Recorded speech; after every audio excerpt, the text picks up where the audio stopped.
Oh, in the wonderful name of our Lord and Savior Jesus Christ, amen?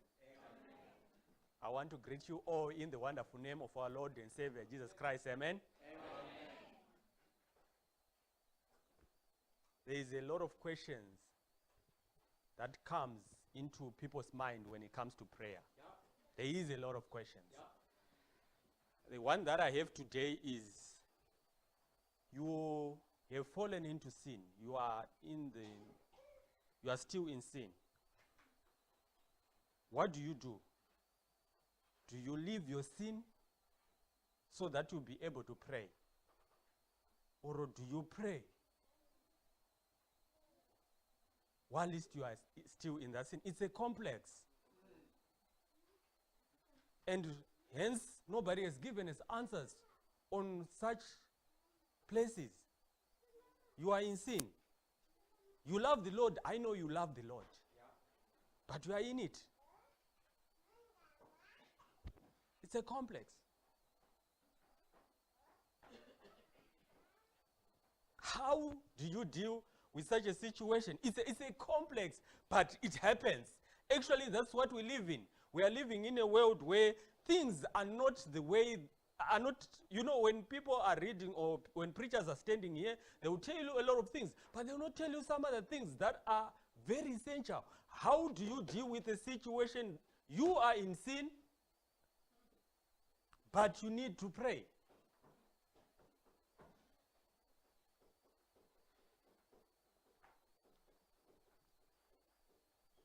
Let us pray. Our Heavenly Father, gracious Lord, the congregation before me is yours. The word is yours. I am yours. Speak to us as you will. In Jesus' name I pray. Amen.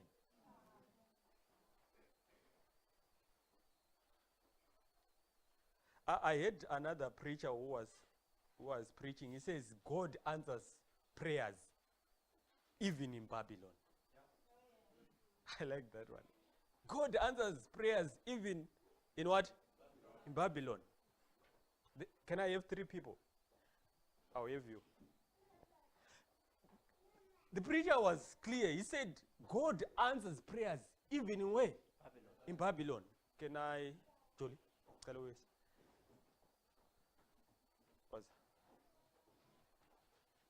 This is my first illustration. I like illustrations because they help even the children as we will be preaching. As we live in Christian life, there are 2 conditions, but to us there are 3. There are 3 conditions. As far as God is concerned, there are 2 conditions, either Babylon or a kingdom. But to us, there are 3. There is this position, where I can say in this case it's what? Babylon. Then there is a position where it seems as if you are in the middle. Come now. And then there is a place where we call what? The kingdom. This kingdom we're not going to inherit when Jesus Christ comes. It is there. Even at the time of Jesus Christ. So, how does God talk to us? How does God answer prayers? Does he answer prayers when you are in the kingdom? Does he answer prayers when you have left Babylon while you are on your way? Or does he answer prayers even while you are in Babylon? Oh, okay.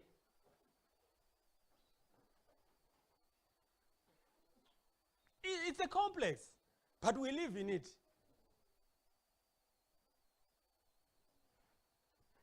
As we are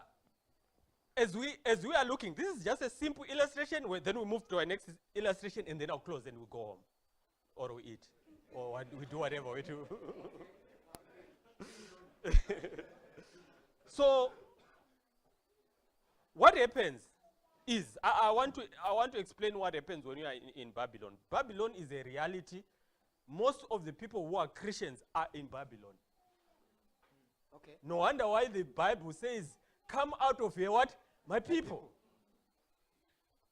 Come out of here, my what? My people. But there is one thing that we need to understand. God do answer prayers while you are in Babylon. Yeah. One of the prayers that he answers is that, get me out of what? What? Babylon. Yeah. There are a lot of Christians who have failed at this point. Because while they were still sinners, while they were still in sin, they thought they could get out of sin by their own power. Yet they remained at that place. How do you complex? Let me tell you what I'm trying to explain. If you are in sin, if you try to kneel down to pray, there is a problem. Because in your mind you feel powerless. You don't want to pray. You have been there, you know what I'm talking about. After you have done that which is wrong, you want to pray for you to get power to get out of that place where you are, because you cannot get out of it yourself. You can get yourself into it, but you can't get out of it. So when you can't get out, you need power from God. But when you want to pray, you know what happens. You can't get out of the bed of what you were doing there and go to kneel. You can't. But you have to for you to get out of there. So this is more where most people stay because of its complex. How do we define prayer? Prayer is not a remote control to move God. But hence most people who are here believe so.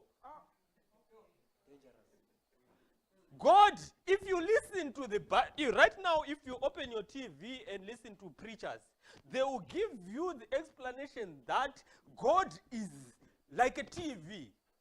Our faith is like a remote control. Whenever we push, God must move. But do you understand that God moves? But he's not like a remote control. God is a human being, or not a human being. God is a person who has a personality. He decides what to do and when to do. But we have to understand God answers prayers even what? In Babylon. But there are certain things that you can't do when you are in Babylon. I'll give you a good example. What people have to understand is, at one point there were this, when after Jesus Christ had gone, they saw that there were things that were happening. And they prayed for certain things, miracles happened. So they wanted to cast out demons. Still in what? Babylon. In Babylon. And as they were doing so, I heard that they were beaten so badly. By the demons. Yes. The demons, what the demons said is, Jesus we know. Paul we know. Then who are you? But we do not know you. Beat them. Who are you? And they were beaten. Are you getting it? It's a place where they were. And at one point, Jesus Christ said his disciples and says, go and preach and do this. And after that had happened, they came out to this one person who was throwing himself with an illness. It was a demon. And they failed. They tried day in and out. And Jesus says, this kind. You do not understand. This kind cannot come out except for what?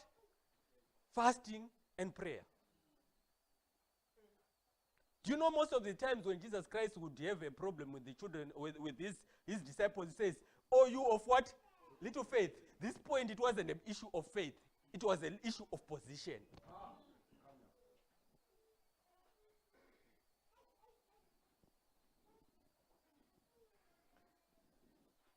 This position is the most dangerous place, and where most Christians are. Are you getting it? This position is the most dangerous place and where most Christians are. Because at one point they think they are in faith. No wonder why they do things that are, when it's Sabbath, they are Christians. During the week, they are doing this. And most of this is the problem that we have as Christians. There are demons that comes here. A person is at this position. He knows that he prays sometime. And how can a demon come out when you are in this position? Lord, help us. The position that I want you to understand, and the position that I want all of us to understand, is a position where we talk about the kingdom. Matthew chapter 6, verse 33. I'll paraphrase. The Bible says, seek ye the kingdom, and all these things shall be added unto you. Seek ye the what? The kingdom. What does prayer do to us? When you read the spirit of prophecy to those who still believe, the writer says, prayer does not change God.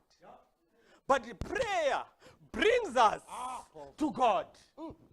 It moves us to the position of the kingdom. And the children were praying. It says, our Father who art in what? In heaven. Hallowed be thy name. Thy kingdom come. Give us this day. When we are at the kingdom, we are at a position where most people would not understand. That's where Job was. That's where Job was. When he said, my Redeemer liveth. I do not depend on things, but I depend on position. Because when I am at the kingdom, things my Father has. Are you not getting it? If you have a father who is a king, are you poor? Even if you walk with nothing. The prayer that says the prayer that says, give us our daily bread is not a small prayer. If you have a storehouse that has everything, would you pray and say, give us our daily bread? You only, if somebody owes, or if your bread is somewhere, and you say, give us our daily bread, you are doing a relationship of a child. A child does not know where the storeroom is, but he knows that the father is there. When it's morning, I will say I'm hungry. And the father will give us our what? Position.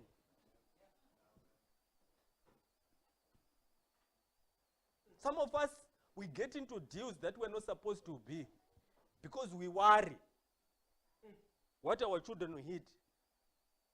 Position. But if we know who God is, then we'll understand our position. I'm not going to pass 1 o'clock.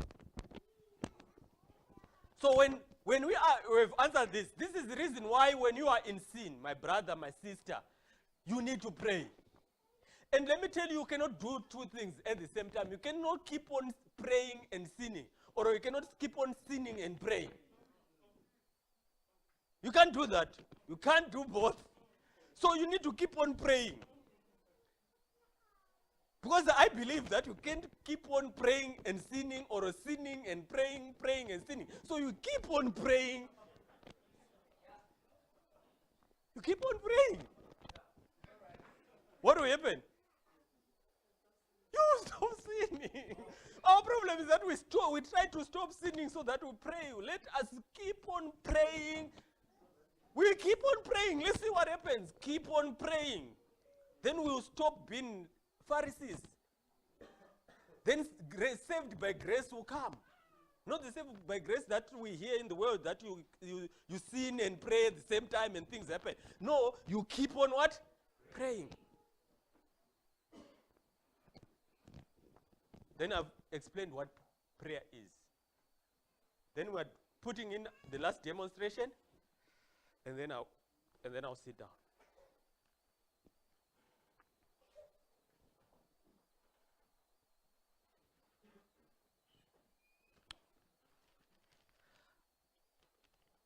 Our last demonstration is on Exodus chapter 17. Can we open? And I'll ask one person to read. Now I'm explaining. Now that we understand what prayer is, now I'm demonstrating the power of prayer.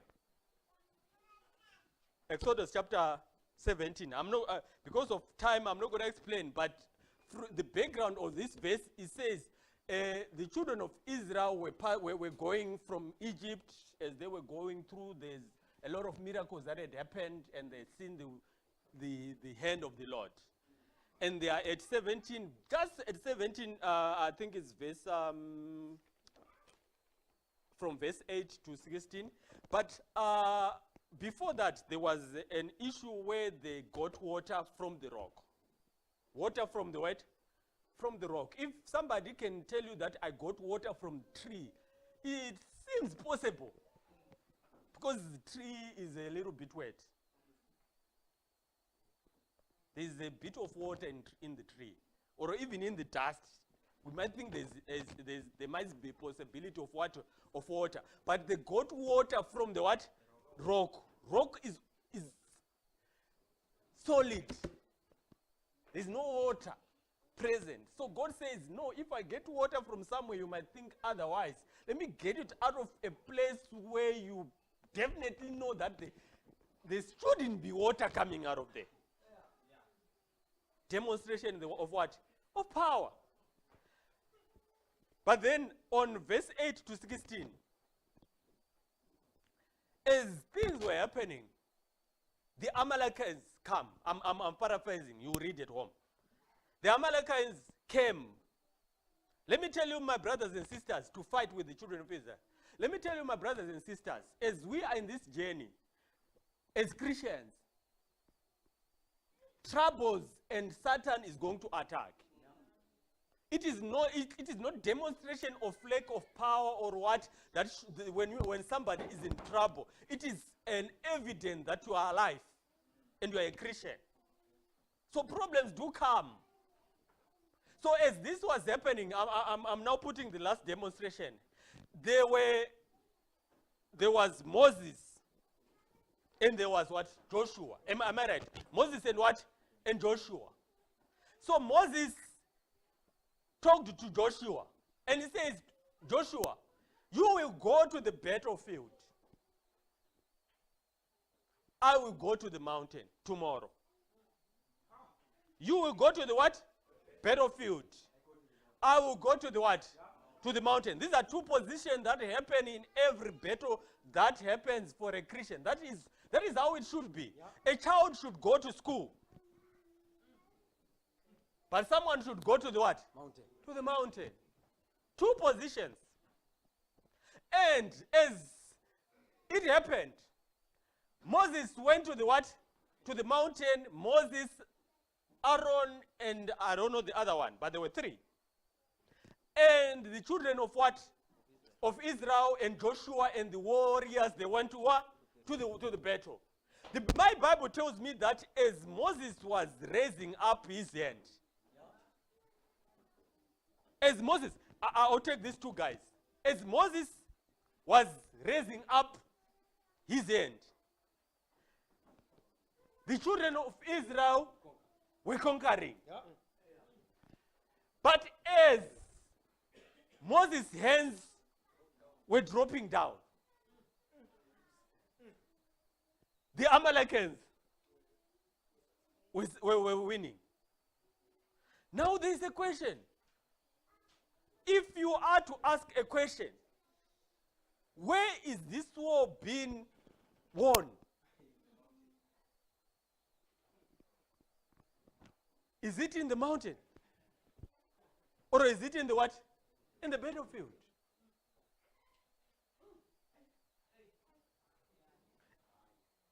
Where is it? To the mountain. Are you sure it is in the mountain? In the mountain. So if it is in the mountain, why are we spending much of our time here? Trust me, I am not saying there shouldn't be someone in the field. I have seen also another problem with Christians where they have someone in the mountain, but nobody in the field. But what I am saying is, where is the war being won? It is in the mountain. But most of us, we are defeated. Yes, we have. If you are a lady, you have washed yourself, ready for marriage. But there's no one in the mountain.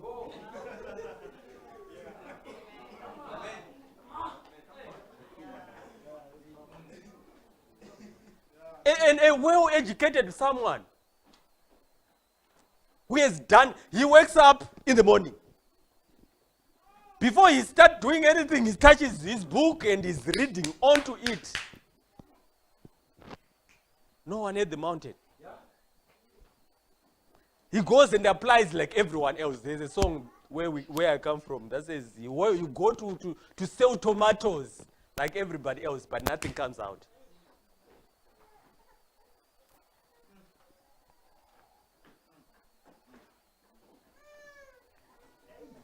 Can I make a proposal?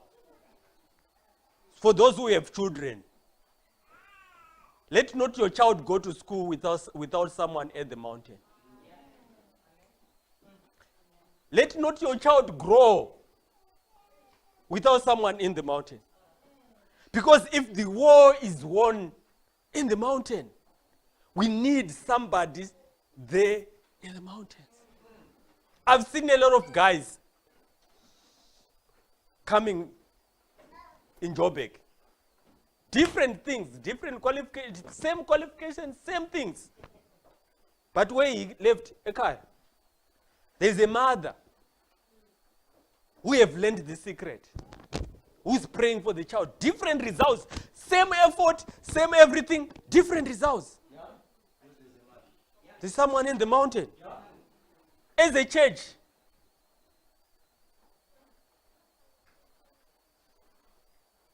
we need to pray so that everything that you see what happens with Christianity. We might have a group that sings, take it into the street, and come out with nothing. Yeah. And our problem is the singers also.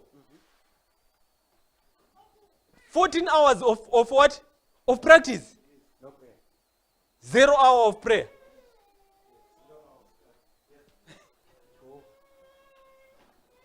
We need someone in the what?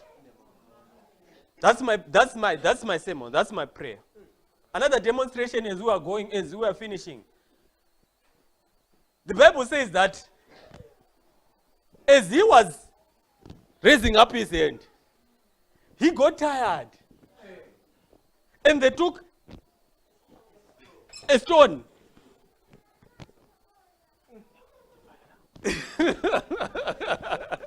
And they set him on the what?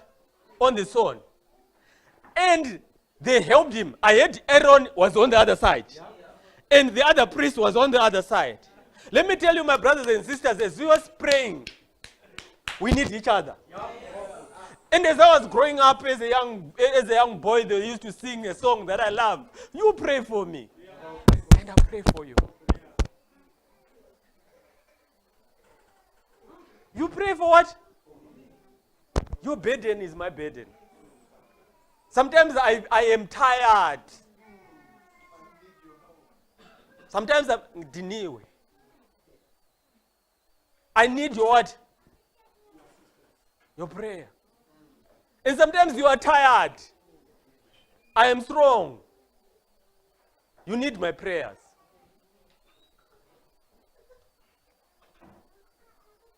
And that's a secret for a Christian. Hallelujah. That's a secret of a Christian. Christianity is not performance. I'm sitting down. Christianity is not a performance where we try to chase demons while you are here in church and you spend the whole week without prayer. It's not a performance. The demons will not listen to you. You are trying to pray now, namhlanje, because there are a lot of people and you have a way to pray, the ways to pray. But the whole week is barren. You have no do prayers. Just 2 minutes. Shall you? It's done. Wake up, you just. That needs to change as Christians. I saw this other movie. I think somebody has seen it. It's called War Room. It's called War Room. And that movie was explaining the complexity of people, how most of us, we try to win battles where they are not supposed to be won. We're trying to make our husband to be faithful by talking, poking, and all those things, while the prayer room is dead. So they were suggesting on that movie, which I can take it as a suggestion, if we remove the sun that comes out of that movie, we remove that, the whole concept is true. There is a war room where you need an hour and your prayers. No, not this prayer where everyone else is. Your personal prayers, where you need to talk to God. And God will, hear this one, God will answer your prayers. But as He is answering your prayers, He's taking you from Babylon to the kingdom.